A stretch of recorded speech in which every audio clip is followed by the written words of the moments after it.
Hello दोस्तों, कैसे हैं आप सब। स्वागत है आप सभी का कॉमिक वर्ल्ड 2.0 पर। तो चलिए दोस्तों, शुरू करते हैं अनिल मोहन का नॉवेल जीत का ताज का 11वां भाग।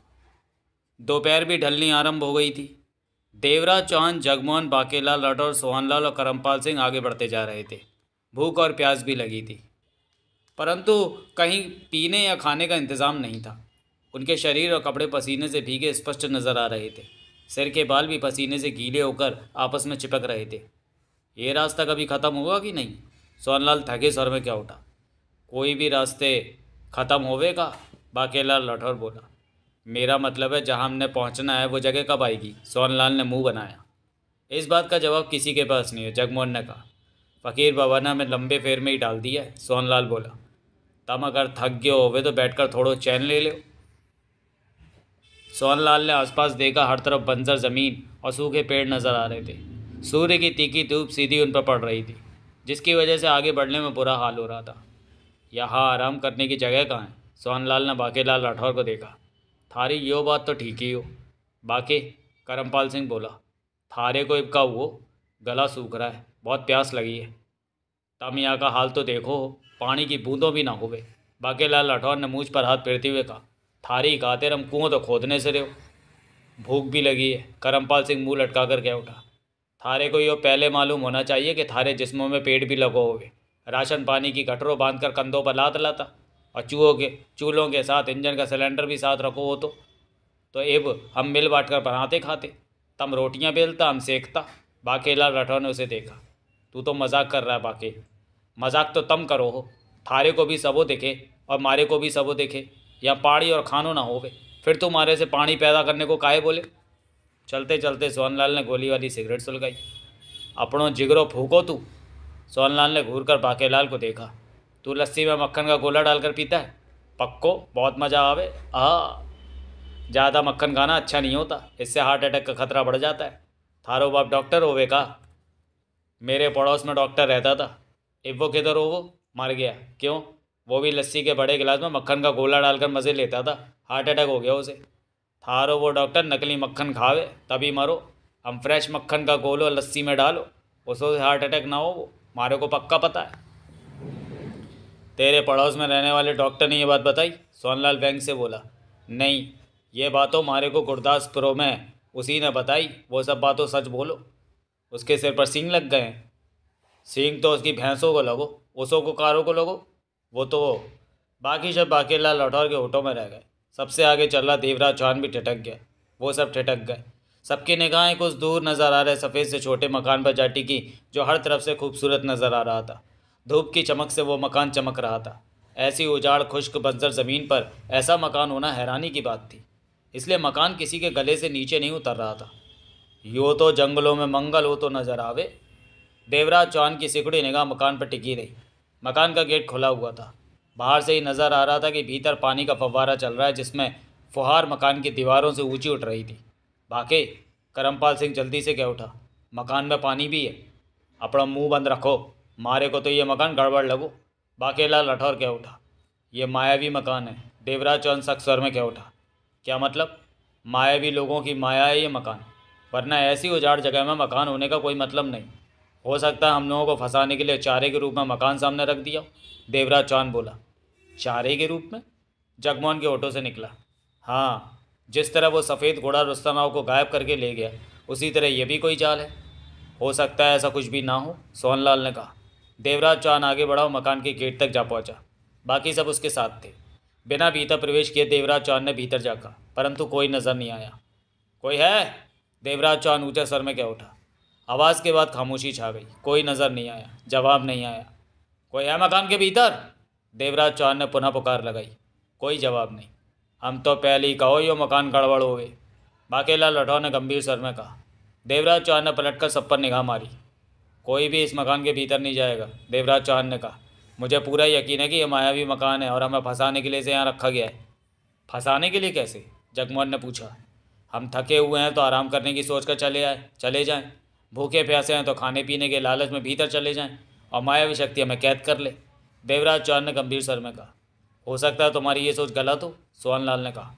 हो सकता है, लेकिन मुझे पूरा विश्वास है कि मैं गलत नहीं सोच रहा। तुम खुद ही सोचो। कि ऐसे उजाड़ जगह पर मकान होने का क्या मतलब है। यहाँ दूर दूर तक पानी का नामो निशान नहीं। फिर मकान के भीतर लॉन में लगे फव्वारे में पानी कहाँ से आ रहा है। मकान है तो खाली क्यों है। पुकारने पर भी कोई सामने क्यों नहीं आया। ये जाल है हमारे लिए। हम भीतर जाएं और मायावी शक्ति में कैद कर लें। 2 पलों की चुप्पी के बाद बाकेलाल लठौर के उठा। यो मायावी पावर तो मारे को यहाँ भी कैद कर सको। कोई वजह होगी वे लोग हमें इस तरह से कैद कर सकते होंगे। तभी उन्होंने पहले घोड़े के बुत का सहारा लिया और रुस्तम राव फंस गया। इसी तरह अब शायद वो शक्ति इस मकान का लालच देकर हमें कैद करना चाहती है। चलो यहाँ से, ध्यान रहे कोई मकान की दीवार को भी हाथ नहीं लगाएगा। कहने के साथ ही देवराज चौहान मकान की गेट से हटकर आगे बढ़ गया। जगमोहन, सोहनलाल और बाकेलाल लठौर बिना किसी ऐतराज़ के पीछे चल पड़े। चंद कदम चलने पर बाकेलाल लठौर ठिठका। पलटकर देखा करमपाल सिंह उसी मकान के सामने खड़ा था। थारे पैरों को लेवी हो क्या? आजा, मुझे बहुत प्यास लगी है, पानी पी कर आता हूँ, कहते हुए करमपाल जल्दी से मकान के खुले गेट की तरफ लपका। देवराज चौहान ठिठक कर बिजली की फुर्ती से पलटकर चीखा, भीतर मत जाना करमपाल। लेकिन तब तक करमपाल सिंह दौड़ता हुआ भीतर प्रवेश कर चुका था। वे सब भागे, मकान के गेट के बाहर पहुंचकर ठिठके। करमपाल सिंह नजर आ रहा था, जो कि फव्वारे के पास पहुंच चुका था। वहां से पानी निकल रहा था, वहां मुंह लगाकर पानी पीने लगा। सब अपलग उसे देखे जा रहे थे। देवराज चौहान के जबड़े कस चुके थे। बाकेलाल लठौर का हाथ मूंछ पर था, 2 उंगलियां मूंछ को मरोड़े जा रही थी। जगमोहन और सोहनलाल भी स्थिर खड़े पानी पीते करमपाल को देखे जा रहे थे। मिनट भर बाद फुर्सत पाकर करमपाल सीधा खड़ा हुआ और उसकी तरफ देखकर मुस्कुराया। बहुत मीठा पानी है, करमपाल सिंह ऊंचे स्वर में बोला।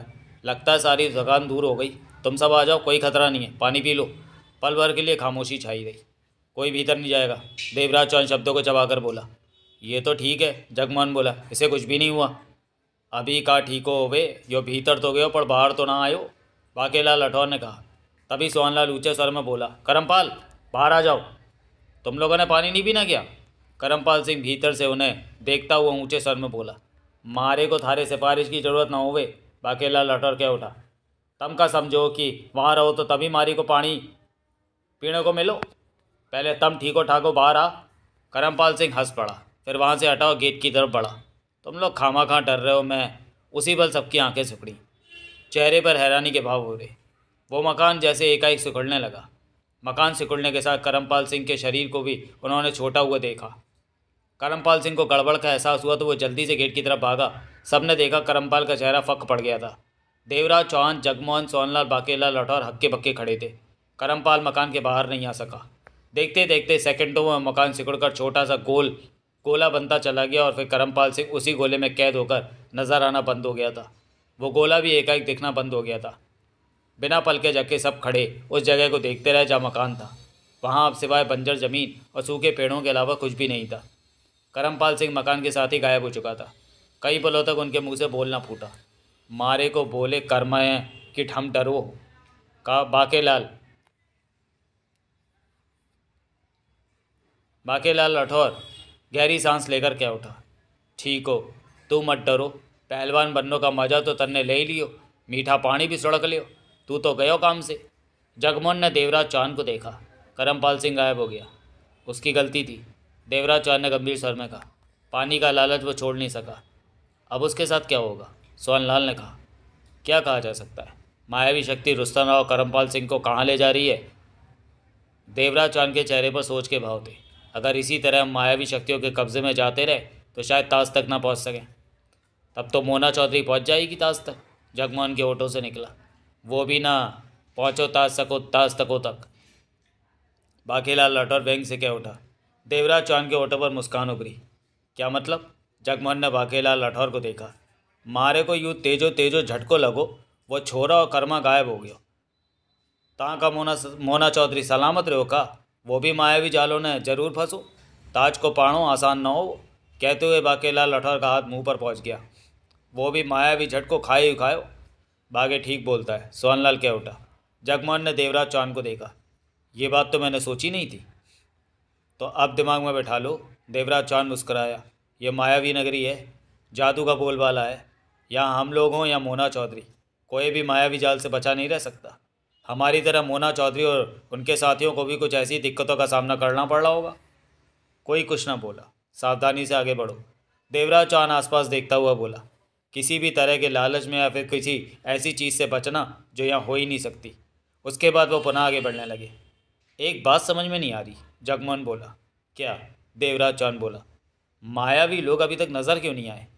हम उन्हीं की तरफ बढ़ रहे हैं जहाँ वे रहते हैं। उनकी बस्ती या कुछ और, वो जगह अभी दूर है। जब हम वहाँ पहुँचेंगे तो वो सब हमें नज़र आएंगे, देवराज चौहान ने कहा। कुछ आगे जाने पर उन्हें 15-20 फीट चौड़ा तालाब नज़र आया। धूप में उसका पानी चमक रहा था। उसके किनारे 2 सूखे पेड़ खड़े थे। तालाब का पानी साफ था। उसे देखकर ऐसा महसूस हो रहा था जैसे तालाब कभी बड़ा रहा होगा, अब सूख कर सिमटता जा रहा है। उसकी गहराई 3-4 फीट से ज़्यादा नहीं थी। तालाब के भीतर बड़े पत्थर स्पष्ट नज़र आ रहे थे। वे सब तालाब के पास पहुंचकर ठिठके। ये पानी शायद पीने लायक नहीं है, देवराज चौहान बोला। खारा पानी है। प्यास तो बहुत लग रही है। सोनलाल थके स्वर में क्या उठा। यो पहाड़ी पीड़ों से कोई बीमारी लग गई तो यहाँ कोई वैद्य भी ना मिलो। जगमोहन आगे बढ़ा, तालाब के किनारे पहुंचकर नीचे बैठा और हाथ बढ़ाकर पानी के छींटे अपने चेहरे पर मारने लगा। गीला हाथ बालों में भी फिराया। उसके बाद कमीज़ की बाहें ऊपर करके बाजू धोने लगा। पानी का स्पर्श पाकर जगमोहन को राहत मिली थी। मैं एक घूंट पीकर चेक करूंगा कि पानी पीने लायक है या नहीं, सोनलाल बोला। ये तू चेकिंग मास्टर बनी हो? देवराज चौहान ने सिगरेट सुलगा ली और कश लेते इधर उधर देखने लगा। थारा नहाने का प्रोग्राम तो नहीं बनी हो? बाकेलाल राठौर ने कहा। जल्दी करो, मन ने भी छींटों मारने हो। हर तरफ सुनसान खुश्क वीरानी नज़र आ रही थी। सूखे पेड़ जैसी गर्मी को और बढ़ावा दे रहे थे। हो सकता है कभी यहाँ पेड़ों पर हरियाली रही हो, लेकिन अब सब उजड़ा उजड़ा सा था। घूमती निगाह तालाब पर हाथ मुंह साफ करते जगमोहन पर पड़ी तो देवराज चौहान चौंका। उसके देखते देखते तालाब का पानी किसी जाल की तरह चादर बना उछला और जगमोहन को अपने आगोश में ले लिया। 2 पलों के लिए जगमोहन पानी की चादर के पीछे नजर आना बंद हो गया और फिर सबके देखते ही देखते वो पानी की चादर वापस तालाब में जा मिली। परंतु अब वहाँ जगमोहन नहीं था। वह मायावी तालाब था जो कि जगमोहन को निगल चुका था। बाकेलाल राठौर हड़बड़ा कर 2 कदम पीछे हट गया। उसके चेहरे पर अजीब से भाव फैल चुके थे। सोनलाल के चेहरे पर अविश्वास का सागर नाच रहा था। देवराज चौहान की फैली फैली आंखें तालाब को देखे जा रही थीं। 2 पल पूर्व जहाँ जगमोहन मौजूद था, परंतु अब नहीं था। रुस्तम राव करमपाल सिंह की तरह जगमोहन भी मायावी जाल में फंसकर गायब हो चुका था। ये सोनलाल के होठों से अजीब सा स्वर निकला। ये तो मायावी तालाब है, पर मारे को तो लगो कि असली तालाब होगा। बाकेलाल राठौर के होठों से अजीब सा स्वर निकला। देवराज चौहान ने गहरी सांस लेकर खुद पर काबू पाया। हम धोखा खा गए, देवराज चौहान ने गंभीर स्वर में कहा। सबकी निगाहें तालाब पर टिकी रहीं जो अभी तक उसी जगह मौजूद था। इस तरह रुके रहना ठीक नहीं। देवराज चौहान ने लंबी सांस ली। यहाँ से आगे बढ़ो। ना चाहते हुए भी अनबने मन से बाकेलाल राठौर और सोनलाल देवराज चौहान के पीछे चल पड़े। कुछ कदम आगे बढ़ने के बाद बाकेलाल राठौर ने पीछे देखा तो ठिठक गया। वो तालाब गायब था। तालाब तोपड़ो काम करके खिसक गयो। देवराज चौहान और सोनलाल ने भी रुककर पीछे देखा। वो तालाब को जैसा था कि हम उस पर किसी भी तरह का शक ना करें, देवराज चौहान बोला। लेकिन हमें पक्के तौर पर यह सोचकर आगे बढ़ना है कि जो भी नज़र आता है वो माया का रूप है, कुछ भी सच्चा नहीं। खुद के अलावा किसी पर भी भरोसा नहीं करना है। आओ। वो पुनः आगे बढ़ने लगे। करीब आधा घंटा देवराज चौहान, बाकेलाल राठौर और सोनलाल आगे बढ़े होंगे कि उन्हें ठिठक जाना पड़ा। सोनलाल के चेहरे पर कई रंग आकर गुजर गए। बाकेलाल राठौर की आंखें हैरानी से फैल गई। देवराज चौहान के होठ बिछ गए। आंखें सिकुड़ चुकी थी। माथे पर बल आ ठहरे थे। निगाहें एकदम सामने देख रही थी। सामने से करीब 8 फीट ऊंचा लंबा चौड़ा पत्थर का आदमी उनकी तरफ ही धीरे धीरे बढ़ा आ रहा था। उसकी लाल सुर्ख आंखें अंगारों की तरह नजर आ रही थी। हैरत की बात थी कि पत्थर का आदमी होने पर भी उसके हाथ पांव मुड़ रहे थे। सामान्य इंसान की तरह गर्दन हिल रही थी। यो गजब तो हम पहली बार देखो। बाकेलाल राठौर सतर्क स्वर में क्या उठा। पत्थर का हो गई यह आदमी, फिर भी हाड़ मांस के आदमी की तरह लगे। ये तो देवराज चौहान के चेहरे पर दरिंदगी नाच उठी थी। यह मायावी इंसान है, इसने पत्थर के आदमी का रूप धारण कर रखा है, देवराज चौहान बोला। लेकिन ये हमारी तरफ क्यों आ रहा है? सोनलाल ने जल्दी से कहा। मालूम नहीं अब क्या होगा, तुम दोनों सावधान रहना। देवराज चौहान की आवाज़ में खतरनाक भाव थे। इस पर तो किसी हथियार का भी असर नहीं होगा, इससे मुकाबला करना पड़ेगा। सोनलाल अजीब से स्वर में क्या उठा। तू मारे होते हुए फिक्र क्यों करो हो? हम इसको वट के रख देंगे। मारे पीछे हो जा। कैसे वटेगा? तेरे पास कोई हथियार भी नहीं है जो किसी को वटने के लिए हथियार की ज़रूरत तो नहीं हमको। मारे हाथों ही बहुत होवे। बाकेलाल राठौर की आवाज़ में वैसी भाव उभर आए थे। कुछ कदम पहले ही वो पत्थर का बुत रुक गया। उस अपनी लाल सुर्ख अंगारों समान चमकती आंखों से वह देवराज चौहान को घूर रहा था और देवराज चौहान उसे। आधा मिनट ऐसे ही बीत गया। तुम मनुष्य हमारे पाताल में कैसे आ गए? उसके पत्थर के होंठ हिले, घरघराती आवाज़ निकली। मालूम नहीं, देवराज चौहान शब्दों को चबाकर बोला। समझो कि होश आने पर खुद को यहाँ पाया। तुम लोग बराबर हमारी नगरी की तरफ क्यों आते जा रहे हो? पत्थर का आदमी पुनः बोला। देवराज चौहान की आंखें सिकुड़ी। तुम ये बात कैसे जानते हो? जब से तुम लोगों ने हमारे पाताल लोक में कदम रखा है तब से यहाँ हमें तुम लोगों की खबरें मिल रही हैं। कहने के साथ ही उसने हाथ हिलाया। पहरेदार के मना करने पर भी तुम लोग नहीं रुके तो तुम लोगों को रोकने के लिए मुझे भेजा गया है। तुम्हें? किसने भेजा तुम्हें? तुम लोगों को हमारी बातें जानने की ज़रूरत नहीं, यहाँ से चले जाओ। उसकी आवाज़ में गुस्सा था। तुम लोगों की नगरी कितनी दूर है? देवराज चौहान ने पूछा। अब ज़्यादा दूर नहीं रही, तभी तुम लोगों को रोकने के लिए मुझे आना पड़ा। बोलो। तुम तो मायावी लोग हो, मनुष्य की जान आसानी से ले सकते हो, फिर यूँ बातचीत करके वापस जाने को कहना मेरी समझ से बाहर है। देवराज चौहान सतर्क स्वर में बोला। तुम ठीक कहते हो, हमारे पास ऐसी शक्तियाँ हैं कि मनुष्य जाति हमारे सामने कोई अहमियत नहीं रखती, लेकिन हमारे बड़े बुजुर्गों का कहना था कि कुल देवी का आदेश है कि मनुष्य जाति हमारे लिए पूजनीय है, इसलिए कभी भी किसी मनुष्य की जान न ली जाए। अगर हमारी जाति में से किसी ने मनुष्य की जान ली तो कुल देवी गुस्से से हमारी जाति को तबाह कर देंगी। यही वजह रही कि तुम लोगों को अभी तक किसी ने कुछ भी नहीं कहा, लेकिन हम लोग ये भी नहीं चाहते कि कोई मनुष्य हमारी नगरी में प्रवेश करे, इसलिए वापस चले जाओ। हमने तुम्हारी बात ना मानी तो तुम क्या करोगे? देवराज चौहान बोला। तो तुम लोगों के हाथ पांव तोड़कर मंत्रों से बात कर सबको वापस पृथ्वी पर भेज दिया जाएगा। पाताल लोक से तुम लोगों का हर हाल में वापस जाना होगा। देवराज चौहान ने शांत भाव में सिगरेट सुलगाई।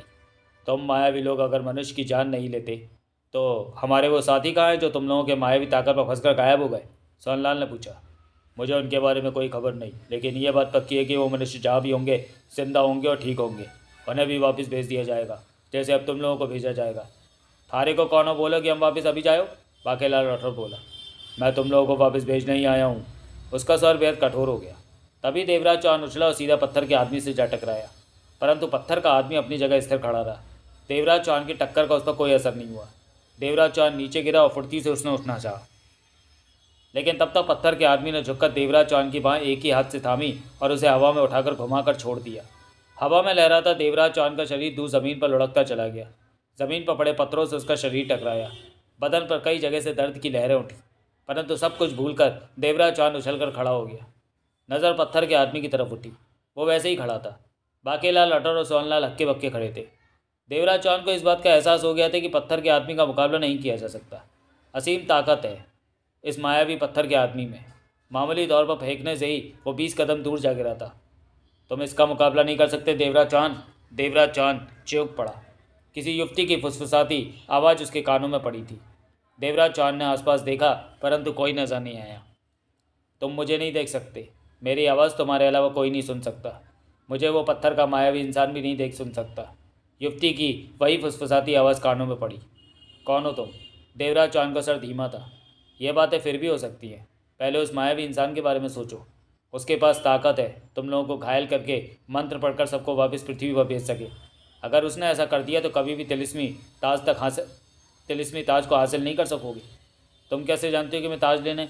मैं सब कुछ जानती हूँ, लेकिन इस वक्त तुम पत्थर के आदमी के बारे में सोचो। देवराज चौहान के होठ बिछ गए। वो तुम्हारा ही साथी है, मेरे साथ यह बातें करके तुम कोई चालबाजी कर रही हो। देवराज चौहान का सर कठोर हो गया। गलत बात मत कहो, मैं सच्चे मन से तुम्हारी सहायता करना चाहती हूँ। क्यों करना चाहती हो तुम सहायता?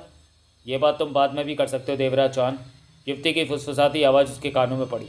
मैं जानना चाहती हूँ तुम उसका मुकाबला कर सकते हो? नहीं, वो मायावी इंसान बहुत शक्तिशाली है। देवराज चौहान ने विजय होठों से कहा। मैं उसका मुकाबला नहीं कर सकता, वो जीत जाएगा मुझसे। चिंता मत करो, मेरी सहायता लेकर तुम आसानी से इससे जीत जाओगे। कैसे? अपने पैरों की तरफ देखो। देवराज चौहान ने सिर झुकाकर अपने पैरों की तरफ देखा। देखते देखते बेहद छोटा सा पत्थर उसके पैरों के पास आ गिरा।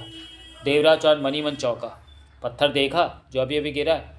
युवती की फुसफुसाती आवाज़ कानों में पड़ी। हाँ, उसे उठाओ और उस मायावी पत्थर के आदमी पर फेंक दो। याद रखना, पत्थर उससे टकराना चाहिए। अगर तुम्हारा निशाना खाली गया तो तुम जलकर भस्म हो जाओगे। युवती की फुसफुसाती आवाज़ कानों में पड़ी। देवराज चौहान के दांत भिज गए। उठाओ पत्थर। मेरे पत्थर फेंकने से उसका क्या अंजाम होगा? देवराज चौहान ने पूछा। वो मेरी जान नहीं लेना चाहता, ऐसे में मैं उसकी जान लूँ तो गलत बात होगी। तुम मायावी नगरी में हो देवराज चौहान। युवती की आवाज़ में समझाने वाले भाव थे। कभी भी कोई भी हादसा तुम्हारी जान ले सकता है। यहाँ किसी पर रहम करोगे तो अपनी जान गंवाओगे। मेरी इस नसीहत को याद रखना। माना कि मायावी लोगों को मनुष्य की जान लेने पर मनाही है, लेकिन इनकी चालबाजी में फंसकर तुम अपनी जान तो गंवा सकते हो। उठाओ उस पत्थर को और जैसा मैंने कहा है वैसे ही करो। वैसे वो मरेगा नहीं, महीने भर के लिए वो इस हद तक घायल हो जाएगा कि किसी काम के लायक नहीं रहेगा। देवराज चौहान नीचे झुका और उस छोटे से पत्थर को उठा लिया। बाकेलाल राठौर और सोहनलाल अजीब सी निगाहों से देवराज चौहान को देख रहे थे। सोहनलाल, बाकेलाल राठौर का हाथ अपनी मूंछ पर पहुंचा। हाँ, यो देवराज चौहानों को जब वो कोई पटक के फेंके तो इसो तरह ही होटो में हमेशा बड़बड़ा करो। सामने वाले को गालियां देवे का? बाकेलाल राठौर ने पूछा। नहीं तो यो का बड़बड़ाए हो? मारे को तो लगो एक ही झटकों में देवराज चौहान को दिमाग में कोई फर्क आ गयो। तन्ने देखो हो का नीचे से छोटा सा पत्थर उठायो? हाँ, सोहनलाल व्याकुल था। तो का वो पत्थर से उस मायावी पत्थर के आदमी को वटे? सोहनलाल कुछ नहीं बोला। तभी पत्थर का आदमी अपनी जगह से हिला और देवराज चौहान की तरफ बढ़ने लगा।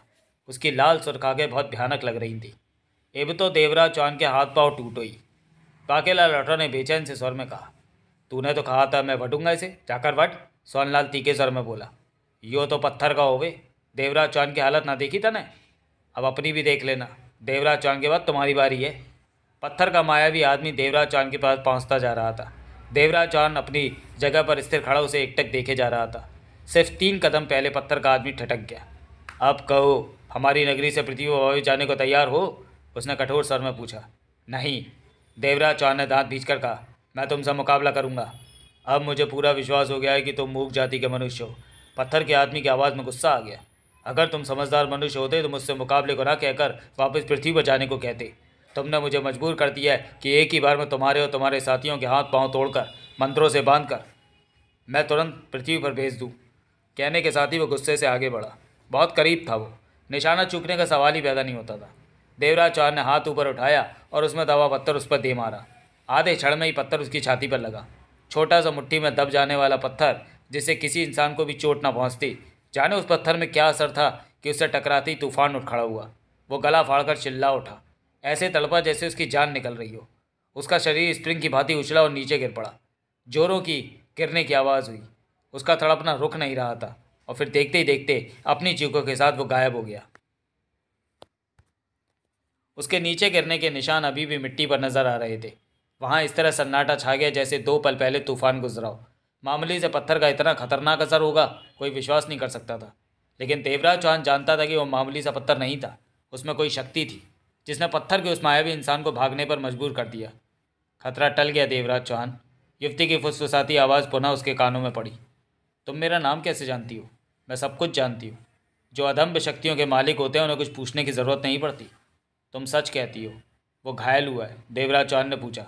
हाँ, और मैं जब भी कहूँ उस पर यकीन करना, दोबारा मत पूछना। तुमने मेरी सहायता क्यों की? इस बात का जवाब फुर्सत में दूंगी। तुम हो कौन? तुम्हारे हर सवाल का जवाब तुम्हें मिलेगा, लेकिन वक्त आने पर। फुसफुसाती आवाज़ कानों में पड़ी। वो वक्त कब आएगा? मैं देख रही हूँ कि बहुत जल्द वो वक्त आने वाला है। मैं कब से किसी ऐसी शख्सियत को तलाश कर रही थी जिसके कंधे को इस्तेमाल करके अपनी मंजिल पा सकूँ, और तुम मुझे मिल गए। तुम सर्वश्रेष्ठ मनुष्य और समझदार हो। इस बात को भाप कर ही मैंने तुम्हारी सहायता के लिए कदम आगे बढ़ाया। देवराज चौहान के माथे पर बल पड़े। इसका मतलब तुम मेरी सहायता करके अपना कोई काम निकालना चाहती हो? हाँ, लेकिन मुझसे तुम्हें नुकसान नहीं होगा, फ़ायदा ही होगा। तुम ताज को हासिल करना चाहते हो और मैं कुछ और। हम दोनों का स्वार्थ अलग अलग है, लेकिन मंजिल एक ही है। अपने बारे में कुछ ना बताकर तुम मुझे उलझन में डाल रही हो, देवराज चौहान बोला। जवाब में हल्की सी हंसी कानों में पड़ी। फिर वो आवाज़ आई। मैं जल्दी तुम्हारी उलझनें दूर कर दूंगी। तुम सामने क्यों नहीं आती? मुझे देखना चाहते हो? युवती की फुसफुसाती आवाज़ कानों में पड़ी। हाँ, अपनी सहायता करने वाले को कौन नहीं देखना चाहेगा। देवराज चौहान का सर शांत था। अगले ही पल खामोशी छा गई। कानों में कोई आवाज़ नहीं पड़ी। तभी करीब 10 कदम दूर 25 बरस की खूबसूरत युवती पर उसकी निगाह पड़ी, जो उसे देखते ही मुस्कुरा रही थी। सामान्य कदकाठी की उस युवती ने सफ़ेद सा कपड़ा बदन पर लपेट रखा था। वह ऐसी थी कि देखने वाला उसे देखते ही रह जाए। देख लिया मुझे? वो मुस्कुराती हुई मीठे स्वर में बोली। देवराज चौहान ने सहमति में गर्दन हिलाई। हाँ, पहले मैं इसलिए सामने नहीं आई कि वो मायावी इंसान इस रूप में मुझे देख सकता था, और मैं नहीं चाहती थी कि वो मुझे देखे। तुम्हें डर कैसा? तुम तो उससे ज़्यादा शक्तिशाली हो। हालात कुछ ऐसे हैं कि मैं अभी सामने नहीं आना चाहती। अब तुम सामने रहोगे और ताकत मेरी रहेगी। देवराज चौहान ने गहरी निगाहों से उसे देखा। मैं कभी भी गलत इंसान का साथ नहीं देता, देवराज चौहान ने कहा। तुमने मेरी सहायता की, इसके लिए शुक्रिया। जब तक मुझे विश्वास नहीं होगा कि तुम सही राह पर बढ़ रही हो, तब तक मैं तुम्हारा साथ नहीं दूंगा। वो पुनः मुस्कुराई। मुझे तुम्हारी शर्त स्वीकार है। जब तुमसे मैं अपने लिए काम लूँगी तो सारे हालात तुम्हारे सामने रख दूँगी, तब तुम ही फैसला कर लेना कि मैं सही हूँ या गलत। कहते हुए उसकी आवाज़ में गंभीरता आ गई थी। देवराज चौहान उसे देखता रहा। थारे को कहा हो गयो? बाकेलाल लौटर करीब आता बोला। किसों से बतियाए हो? मारे को तो लगे कि थारों में यहाँ कोई भूतो घुस गयो। मैं उससे बात कर रहा हूँ। देवराज चौहान ने सामने खड़ी युवती की तरफ इशारा किया। बाकेलाल लौटर ने हर तरफ देखा, कोई नजर नहीं आया। सोहनलाल अजीब सी निगाहों से देवराज चौहान को देख रहा था। थारे में कोई भूत घुसो ही घुसो, यहाँ तो कोई मक्खी भी ना हो। वो परेशान सा बाकेलाल लौटर बोला। देवराज चौहान ने बाकेलाल लौटर को देखा और फिर सामने नजर आ रही युवती को। तुम्हारे अलावा मुझे कोई नहीं देख सकता, मेरी आवाज़ नहीं सुन सकता, जब तक कि मैं ना चाहूँ। इन दोनों को ना तो मैं नज़र आ रही हूँ, ना ही मेरी ये आवाज़ सुन पा रहे हैं। समझा? देवराज चौहान बोला। मेरे साथ ही भूखे हैं कि तुम खाने और पीने का इंतज़ाम कर सकती हो? यह सुनते ही उसने हाथ आसमान की तरफ उठाया। दूसरे ही पल हाथ नीचे आया तो उस ज़मीन पर ढेर सारे बर्तन पड़े थे, जिनमें गर्म खाना भरा नज़र आ रहा था। पानी का मटका भी वहाँ था। सोहनलाल, मारो देवराज चौहान तो मायावी बन गयो, जो खानों का इंतज़ाम कर लियो। तभी वो युवती बोली, मैं चलती हूँ, वक्त आने पर फिर मिलूंगी। देवराज चौहान कुछ कह पाता इससे पहले वो जैसे प्रकट हुई थी वैसे ही गायब हो गई थी। देवराज चौहान ने गहरी सांस लेकर सोहनलाल और बाकेलाल लौटौर को देखा। सोहनलाल, बाकेलाल लौटौर बोला, अब लगो ये मारी तरह इंसान बन गयो। देवराज चौहान के ऊपर होठों पर शांत सी मुस्कान उभरी। तुम किससे बात कर रहे थे? सोहनलाल ने पूछा। कोई युवती थी, देवराज चौहान बोला, लेकिन हमें तो नज़र नहीं आई। सोहनलाल के माथे पर बल पड़े। वो मायावी शक्तियों की मालकिन थी। उसके कहे मुताबिक वो मेरे अलावा किसी को नज़र नहीं आएगी। कोई उसकी आवाज़ नहीं सुन सकता जब तक कि वो खुद ना चाहे। देवराज चौहान ने सिगरेट सुलगा ली। ओह, हमारे सामने वो क्यों नहीं आई? इसकी वजह मैं नहीं जानता। देवराज चौहान ने कश लिया। वो जवानों होवे या बूढ़ी होवे, ये मायावी लोग कोई भी रूप धारण कर सकते हैं। इनकी असल सूरत उम्र नहीं मालूम हो सकती। उस पत्थर के आदमी को क्या हुआ कि वो... देवराज चौहान ने उसके साथ हुई सारी बातचीत बता दी। फिर तो वो बहुत ही पावरफुल मायावी छोरी होवे। बाकेलाल लौटर के उठा। हाँ, लेकिन वह किस मकसद की खातिर मेरी सहायता कर रही है ये मैं नहीं जानता। देवराज चौहान ने गंभीर स्वर में कहा। लेकिन मैं किसी भी हालत में उसके बिना उसके किसी गलत काम में उसका साथ नहीं दूंगा। कहा मालूम वो थारे ठीको कामों ही कराना चाहो। वक्त आने पर ही मालूम होगा कि वो क्या चाहती है। देवराज चौहान ने सोच भरे स्वर में कहा। यहाँ पे तो बहुत अजीबो ही बात होवे। खाना खा लिया जाए? सोहनलाल ने बर्तनों में सजे बड़े खाने को देखा। तीनों खाना खाने बैठ गए। खाना खाने के बाद वे आगे चल पड़े थे। शाम हो रही थी। सूर्य पश्चिम की तरफ झुकता जा रहा था। उनके चेहरों से स्पष्ट तौर पर थकान झलक रही थी, परंतु वे खुद को ठीक ठाक रखने की पूरी कोशिश कर रहे थे। सुबह से शाम तक पत्थरों वाला रास्तों पर चलतो मारी तो टांगों हिलने लगो। गोली वाली सिगरेट पिएगा? सोहनलाल मुस्कुराया। उसों से कहा होवे, टांगें हिलना बंद कर देगी। अपने पास ही रखो गोली वाली सिगरेटों को। टांगों हिलना बंद कर दो तो तुम चलो कैसे? पूरी बंद नहीं होंगी, थोड़ी थोड़ी हिलेंगी। तुम तो हमारी टांगों को कब्रों में लटकानों का प्रबंध करो। तभी देवराज चौहान बोला। रात होते ही हमारे लिए खतरे बढ़ जाएंगे। दिन में तो हर तरफ हम देख सकते हैं, हालातों को समझ सकते हैं, परंतु रात में ये काम नहीं हो सकता। हम आसानी से किसी मायावी फंदे में फंस सकते हैं। यो खतरों तो उठाना ही पड़ो। अगर रात में कहीं रुक जाए तो ठीक रहेगा, सोहनलाल ने कहा। रात रुकने के लिए नहीं, यहाँ कोई भी सुरक्षित जगह नहीं है। हर जगह खतरे से भरी पड़ी है। खतरे किस तरह के हैं देखने, जानने और भुगतने के बाद ही इस बारे में हमें अभी तक पूरी जानकारी नहीं, देवराज चौहान ने कहा। तो क्या रात होने पर भी हमें अपना सफ़र जारी रखना होगा? सोहनलाल बोला। यूँ चलते रहे तो हमारी टांगों का दम ही खिसक जाए। इस बारे में रात होने पर ही फैसला करना होगा कि क्या किया जाए, देवराज चौहान ने कहा। अब वो पथरीली ज़मीन, सूखे पेड़ों का जंगल खत्म होना शुरू हो गया था। सूर्य की मध्यम सी रोशनी में उन्हें दूर हरियाली नजर आने लगी थी। वो दूर कोई बगीचों लागे हो मारो को। हरियाली है तो रात को ही कहीं ठहरा रहने का इंतज़ाम भी हो जाएगा, सोहनलाल क्या उठा। तभी उनकी निगाह सामने ही सूखे पेड़ के साथ सटी पड़ी पुरानी सी लकड़ी की कुर्सी पर पड़ी। टूटी फूटी कुर्सी की 3 टांगें थी। शायद उस पेड़ से इसलिए सटा कर रखा गया था कि कुर्सी को टेक मिल जाए और बैठने वाला गिरे नहीं। देखने में तो ऐसा ही सोचों में आया। कुछ तो मिला आराम करने को। कहने के साथ ही सोहनलाल जल्दी से आगे बढ़ा और कुर्सी पर इस तरह बैठ गया कि कहीं बाकेलाल लौटर वहाँ पहले ना बैठ जाए। फिर उसने बेहद तसल्ली भरे ढंग से गोली वाली सिगरेट सुलगाई। देवराज चौहान और बाकेलाल लौटर ठिठके। यो सिंहासन ना हो वो, जैसे तुम शान से बैठे हो। ऐसी थकान में ये सिंहासन से कम नहीं है ये टूटी फूटी कुर्सी। सोहनलाल मुस्कुराया। अगर यो भी मायावी कुर्सी होवे तो थारो तो कामों हो गयो। बाकेलाल लौटर मुस्कुराया। कुर्सी की हालत देखी है सोहनलाल हंसा। ये किसी भी सूरत में मायावी कुर्सी नहीं हो सकती। बाकेला लॉटर कुछ कहने के लिए मुंह खोला तो खुला ही रह गया। देवराज चौहान और बाकेला लॉटर के देखते देखते पल भर में ही कुर्सी सहित सोहनलाल उनकी आंखों के सामने से गायब हो गया। लगा जैसे वहाँ कुछ था ही नहीं। यो कहाँ हो गयो। बाकेला लॉटर के होठ मशीनी ढंग से हिले। देवराज चौहान के चेहरे पर सख्ती आती चली गई। मैंने पहले ही कहा था कि किसी भी चीज़ को ना छेड़ा जाए। ये मायावी नगरी है, कुछ भी असली नहीं है। तन्ने तो कह दियो पर यहाँ किसो किसो चीज़ों से बचो, हर तरफ हो तो मुसीबत होवे। अब तो मारे को अपड़ों से भी डर लगो कि हम खुद ही अपड़ों को गायब ना करो। देवराज चौहान ने सिगरेट सुलगा ली। चलो यहाँ से। दोनों आगे बढ़ने लगे। यो भी का गजब ढायो। बाकेला लठौर बड़बड़ा उठा। रुस्तम राव, कर्मा, सोहनलाल, जगमोहन सबो गायब हो गए। अब तो मारे को लगे कि गायब होने की मारी बारी हो वो। कुछ आगे भी हरा भरा जंगल आ गया। दोनों जंगल में प्रवेश कर गए। पेड़ों की छाया की वजह से वहाँ दिन की रोशनी कम हो गई थी। ज़मीन पर कहीं कहीं हरी घास आंखों को बहुत भली लग रही थी। मारी टांगों तो टूटने लागो हो। बाकेला लठौर क्या उठा। यहाँ एक भी जगह आराम करना खुद को मुसीबत में डालना है। आगे बढ़ते रहो, देवराज चौहान बोला। बाकेला लठौर गहरी सांस लेकर रह गया। धीरे धीरे अंधेरा गिरने लगा और फिर वो वक्त भी आया जब पूरी तरह अंधेरा गिर गया। अभी चंद्रमा नहीं निकला था, इसलिए हाथ को हाथ भी नज़र नहीं आ रहा था। देवराज चौहान और बाकेला लठौर को आगे बढ़ना कठिन लगने लगा। देवराज चौहान रुक गया। अब का बातों हो गयो। बाकेला लठौर रुकता हुआ बोला। ऐसे अंधेरे में आगे बढ़ना ठीक नहीं। रास्ता नज़र नहीं आ रहा। यह भी मालूम नहीं पड़ रहा कि पाँव कहाँ पड़ रहा है। हमें फंसाने के लिए मायावी लोग अंधेरे में कोई भी जाल फेंक सकते हैं और हम आसानी से उनके जाल में फंस सकते हैं। देवराज चौहान ने गंभीर स्वर में कहा। तो फिर वो यहीं बैठकर आराम करा करो ले। इस तरह अंधेरे में रहना भी ठीक नहीं। यो भी ना ठीक हो, ई भी ठीक हो। ताका यूँ ही खड़ो रहे। अंधेरे में देवराज चौहान के होठों पर मुस्कान उभरी। सोचते हैं कोई रास्ता तो निकालना ही पड़ेगा। देवराज चौहान ने अंधेरे में इधर उधर देखते हुए कहा। इसो अंधेरे में मारे पावों को सांप डस लियो तो मारो जिंदगी का तो बेड़ा पार हो गया। उसी पल देवराज चौहान की आंखें सुखड़ी।